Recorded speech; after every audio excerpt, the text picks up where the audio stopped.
My fiancé secretly charged our wedding guests an entry fee.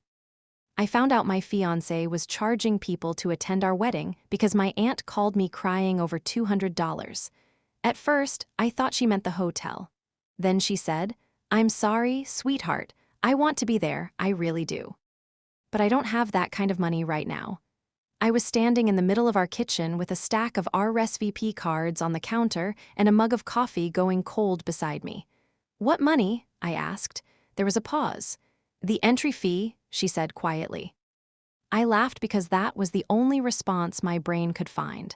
"The what?" "The wedding entry fee," she said. "The link said it was mandatory. It said if I didn't pay by Friday, my seat would be released." For a few seconds, I just stared at the refrigerator. On it was our save-the-date card. My name, his name, a soft photo of us smiling under a row of oak trees. Underneath it, in my own handwriting, I had written one sentence on a sticky note. "Remember what this is about. Love, family, us."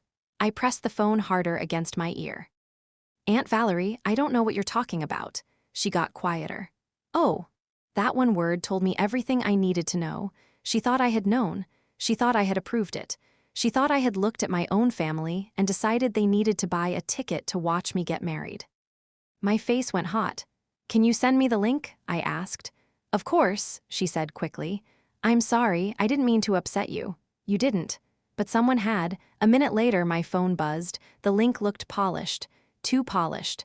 At the top was a photo from our engagement shoot. Under it were the words, "Final seating confirmation required then. Due to limited venue capacity and premium guest experience costs, all attendees must submit a non-refundable contribution of $200 per person." I read it 3 times. Contribution. Not gift. Not optional. Mandatory. Below that was a payment button. Under the button was a countdown timer. 4 days, 11 hours, 22 minutes. And beneath that, in smaller letters, "Failure to complete payment may result in removal from the confirmed guest list." I felt sick, not angry yet, not fully. Just sick in that slow, cold way when something feels impossible, but the proof is glowing in your hand. My fiancé, Nalan, was at the gym. That was what he had told me. He had kissed my forehead 40 minutes earlier, grabbed his water bottle, and said, "Try not to stress about the RSVPs. I've got more handled than you think." At the time, I thought that was sweet. Now it sounded like a confession. I clicked the payment button. It took me to an account under the name Ever After Guest Services. There was a logo. There was a terms and conditions page. There was even a customer service email. I had never seen any of it before. My hands were shaking as I opened our wedding spreadsheet. I had made that spreadsheet myself. Guest names, addresses, meal choices, RSVP status. I had shared it with Nalan because he said he wanted to help. He told me wedding planning shouldn't all fall on me. I remembered smiling when he said that. I remembered thinking I was lucky. I checked the version history. Nalan had opened it every day for the past 2 weeks. Not once, not casually, every day. Then I noticed something I had somehow missed. A new tab hidden at the bottom. It was called Confirmations. I clicked it. For a moment, I couldn't breathe. There were names. My cousin Paul, Nalan's co-worker Travis, my best friend's mother, my aunt. Next to each name was a dollar amount, $200, $400, $600. Some had notes. Paid, pending, followed up. Seat released. Seat released. I sat down slowly. Seat released. Those 2 words cut through me more than the money. These were people who loved me. People who had watched me grow up. People who had sent gifts when my father died. People who had helped my mother when she got sick. And Nalan had treated them like customers who failed to complete checkout. My phone buzzed again. This time it was my cousin. "Hey, I don't want to make this awkward, but is the fee really mandatory? We already bought flights." I stared at the message until the words blurred. Then another came in, from my old college roommate. "Girl, is this real? I thought maybe it was a scam." Then another, from Nalan's aunt. "Please call me when you can. Your uncle and I are confused." The anger finally arrived. It came fast, clean, sharp. I called Nalan. He answered on the 4th ring, breathing hard. "Hey babe, everything okay? Where are you?" "At the gym." "What gym?" He paused for half a second. "The usual one." I opened the location app we had both used for years. His dot was not at the gym. It was downtown, near the bank. "Nolan," I said, "why are wedding guests being charged $200 to attend our wedding?" Silence. Not confusion, not surprise. Silence. That was the first answer. Then he sighed. "Okay," he said, "before you get upset." I hung up. Because the phrase "before you get upset" is what guilty people say when they already know you have every right to be upset. He was home 26 minutes later. I knew because I watched every minute pass on the microwave clock. He came in with no gym bag, no sweat, no apology. Just that careful expression he used whenever he wanted to manage a situation instead of tell the truth. "Can we talk calmly?" he asked. I held up my phone. "Did you make this?" He glanced at the screen. "Yes," just like that. No denial, no panic. "Yes," my voice came out quieter than I expected.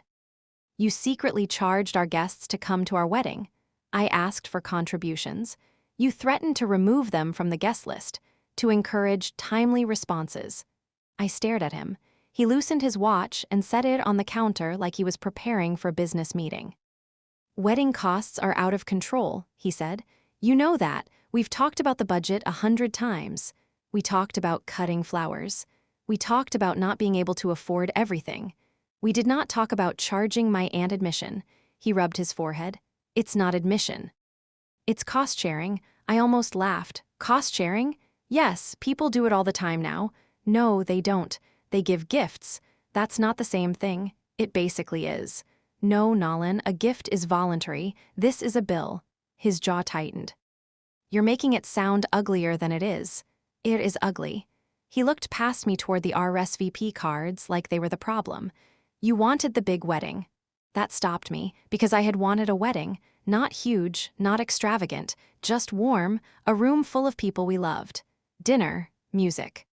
My mother walking me down the aisle because my father couldn't. Nolan had been the one who pushed for the nicer venue, the plated meal, the open bar, the upgraded photographer. Every time I hesitated, he said, "We only do this once." Now he was standing in our kitchen acting like I had forced him into debt. "You chose most of the expensive things," I said, "because you deserved them. Don't turn this into a compliment." "I'm not." "You are," he exhaled sharply. "I was trying to solve a problem, behind my back, because I knew you'd react like this." My stomach dropped. There it was, the little sentence that explained too much. He had not hidden it because he was ashamed. He had hidden it because he believed my objection would be inconvenient. "How much?" I asked. "What? How much money have you collected?" He looked away. "Nolan, a little over 12,000. The kitchen went silent. $12,000. I gripped the edge of the counter. "Where is it?" "In an account." "What account?" "A business account." I blinked. "You opened a business account for our wedding?" "It's just cleaner that way." Cleaner. That word made me want to scream. "What is ever after guest services?" He didn't answer. "Nolan, it's an LLC." I stared at him. "You formed a company?" "For liability and processing. For charging people to attend our wedding. For organizing contributions. You made a company out of our wedding." He looked annoyed now. Not guilty. Annoyed. Like I was refusing to understand something obvious. "You're acting like I stole from people." "You did."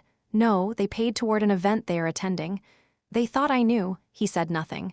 "They thought I agreed." Still nothing. That was the second answer. My voice shook. "Did you use my name?" His eyes flicked toward mine.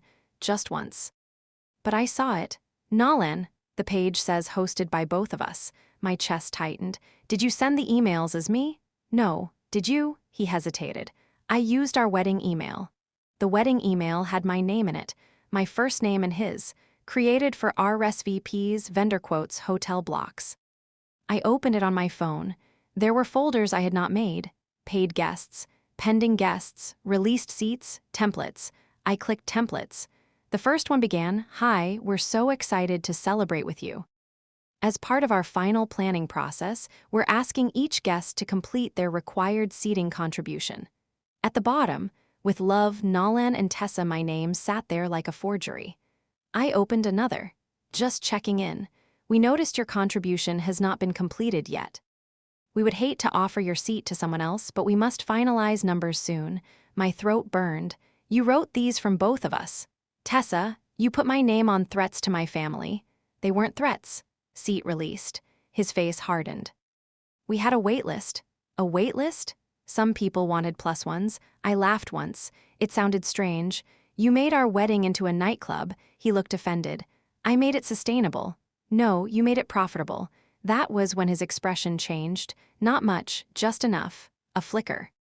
I caught it because by then I was watching everything. Profitable? I repeated. He didn't answer. I opened the spreadsheet again. $12,000 collected, but our remaining wedding balance was not $12,000. It was $8,000. I had paid most deposits already from my savings. My mother had quietly given us $3,000 toward catering. Nolan's parents had covered the rehearsal dinner, so why did he need $12,000? I looked up. What were you going to do with the extra money? He spread his hands. There is no extra money. Weddings have hidden costs. What hidden costs? Tips, transportation, last-minute fees. Show me. He stared at me. Show me the account. Tessa, don't do this. Show me. It's not that simple. It should be very simple if this was for the wedding. He took a step back, and there it was. The first layer had been bad. He was charging guests. The second layer was worse. He was hiding money. I walked past him to the bedroom. He followed me. What are you doing? Getting my laptop. You're escalating this. No, you escalated it when you turned my family into a revenue stream. He stood in the doorway while I opened my laptop on the bed. My fingers moved faster than my thoughts. I logged into the wedding email. Then the payment platform. He had saved the password in the browser. That was the mistake that cracked everything open. The dashboard loaded. Total collected, $14,870, not $12,000. $14,870. Available balance, $2,110. My skin went cold. Where did the rest go? Nolan's face drained. I clicked payouts. There were transfers every few days. Not to the venue, not to the caterer, not to the florist. To an account ending in 4419. I knew our joint account number. That was not it. What account is this? He sat down on the edge of the bed. Tessa, listen to me. I clicked another tab, expenses, there were labels, venue supplement, vendor reserve, guest experience upgrades, but the memo lines underneath told a different story. Credit card payment, personal loan payment. Consulting invoice, I clicked the consulting invoice. A PDF opened. It was from a business development coach, $3,000, paid by Ever After Guest Services. I looked at him. What is this? He swallowed. I was building something. I could barely hear myself. What? A wedding guest contribution platform. For a moment, the room tilted. He said it like he had been waiting to say it, like this was not a confession, like it was a pitch. I realized there's a market, he continued quickly. Couples are drowning in costs. Everyone complains about wedding expenses, but nobody wants to say the obvious. Guests cost money. Why shouldn't they contribute? I stared at him. Our wedding was your test run? That's not how I'd phrase it. How would you phrase it? A proof of concept. I felt something inside me go very still. A proof of concept. My mother choosing a dress. My aunt worrying over $200. My friends questioning whether they could afford to celebrate me. All of it. A test. That was the midpoint. Until then, I thought Nolan had panicked over money. I thought he had made a selfish, humiliating decision because the wedding got expensive. But this was not panic. This was planning. He had not been trying to save our wedding. He had been using it. I closed the laptop halfway because if I kept looking at the screen, I thought I might throw it. How long? I asked. He looked exhausted, like I was the one being unreasonable. Since January, we got engaged in December. You started this a month after you proposed? I started researching. Before we even picked a date, I saw an opportunity. I stood up. Do you hear yourself? I hear myself trying to build a future. No, you hear yourself trying to build a business on my humiliation. He shook his head. That's emotional framing. That phrase did it. Emotional framing, as if my pain was a marketing problem. I walked to the closet and pulled out an overnight bag. He stood. Where are you going? My mother's. Tessa, we need to talk. We are talking. You're packing. Because every word out of your mouth makes me want to marry you less. His face changed then. For the first time, he looked scared, not because he had hurt me, because he might lose something. Don't make a permanent decision over one disagreement. I turned around slowly. One disagreement? He stepped closer. I should have told you. Yes, but I didn't cheat. I didn't lie about loving you. I didn't gamble away money. I tried to create something that could help us. You used my name. I included you. You impersonated me. That is not fair. You told my aunt she might lose her seat if she didn't pay you. He looked away. I zipped the bag. Then I remembered something. The contracts, our venue contract. The caterer, the photographer, all in a folder in the desk drawer. I went back to the kitchen, pulled it open, and flipped through them. Nolan hovered behind me. What now? I found the venue contract. My signature. His signature. Then another page I did not remember signing. Guest Experience Partnership Addendum. My heart started pounding. What is this? He said nothing. I read faster. The addendum authorized ever after guest services to provide guest communication, payment coordination, and seating monetization support for the event. Seating monetization. There was a signature line at the bottom. My name, not my signature. It looked close, not perfect, but close enough. I held up the page. You forged my signature. His mouth opened. Nothing came out. That was the third answer. I had wondered how he made the whole thing look official. Now I knew. He had not only used my name in emails, he had put my name on a business agreement I had never seen. Nolan, I said, and my voice was barely above a whisper, what else did you sign for me? Nothing. I didn't believe him, not anymore. I took photos of every page. He reached for the contract. I pulled it back. Don't. I'm not going to hurt you. I didn't think you would forge my signature either. His face twisted. That was a technicality. A felony is not a technicality. His eyes flashed. Don't threaten me. I'm not threatening you. You just called me a felon. You forged my name. Because you would have said no. I froze. He had said it so quickly, so naturally, because you would have said no. That was the deepest truth about us, not the money, not the website. Not the business account. He believed my refusal was an obstacle to get around, not a boundary to respect. I put the contract in my bag, then I left. He followed me to the door. Tessa, if you walk out right now, you're going to embarrass both of us. I turned back. No, I said. You already did that. My mother opened her front door before I even knocked twice. She took one look at my face and pulled me inside. I had planned to explain calmly. Instead, I handed her my phone and sat on her couch while she read the payment page. Her expression shifted from confusion to disbelief to something colder. Did he send this to Valerie? She asked. And everyone else? In your name? I nodded. My mother sat beside me. She did not cry. That almost made it worse. She just put one hand over mine and said, then we fix it. Within an hour, we made a list. First, stop the payments. Second, tell the guests. Third, call the venue. Fourth, talk to a lawyer. I wanted to crawl under a blanket and disappear.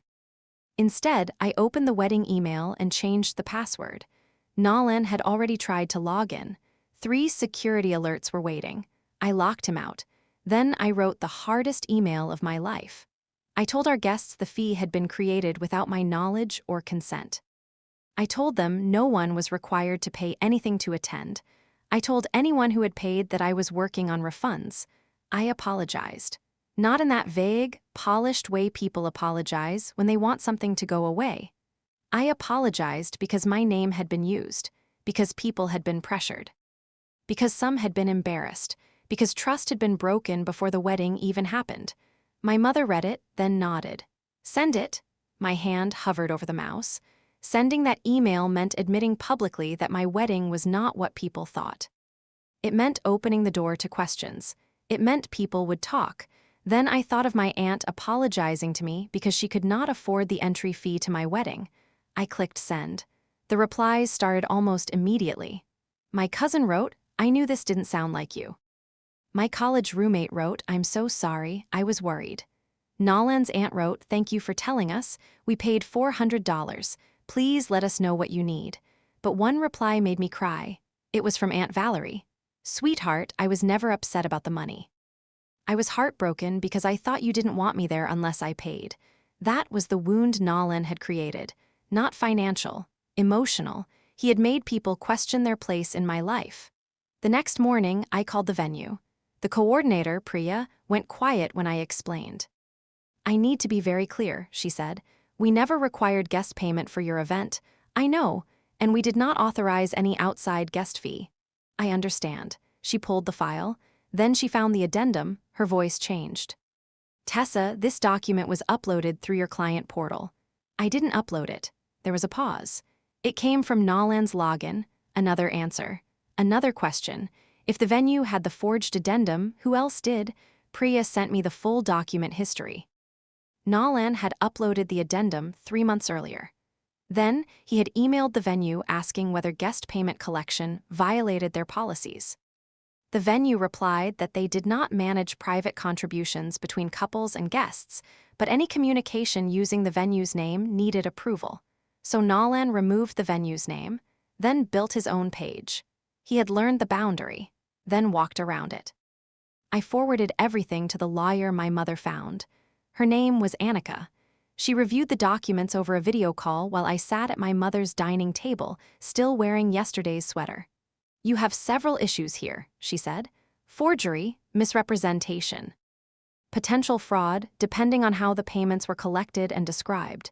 And if he used your identity in connection with the LLC, we need to check the business filings." My stomach turned. "The LLC," she nodded. "Do you have the registration?"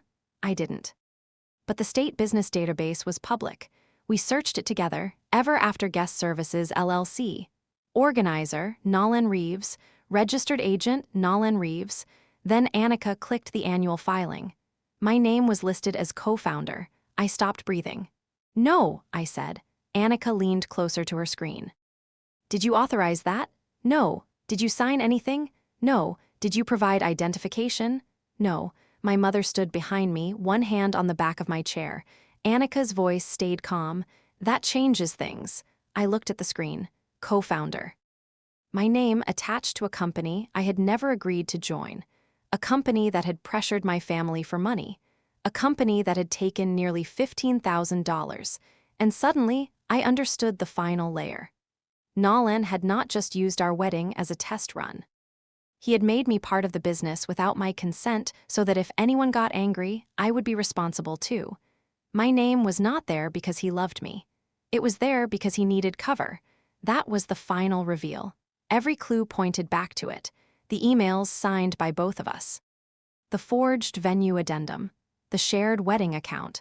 The polished payment page. The language that said "we" and "our." He had wrapped me around his scheme like a ribbon, so if it succeeded, he could say we built it. And if it failed, he could say we did it together. I felt something inside me break. Then, strangely, something stronger took its place.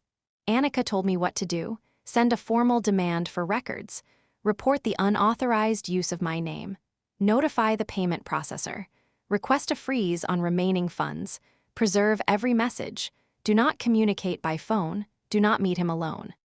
So I stopped being the humiliated bride. I became the paper trail. Nolan called 31 times that day. I did not answer. Then he texted, "You're overreacting. Then we can still fix this. Then you're going to ruin both of us. Then, do you really want to be known as the woman who canceled her wedding over money?" I stared at that last one for a long time. Then I replied with the only thing I needed to say. "Do not contact me except through my attorney."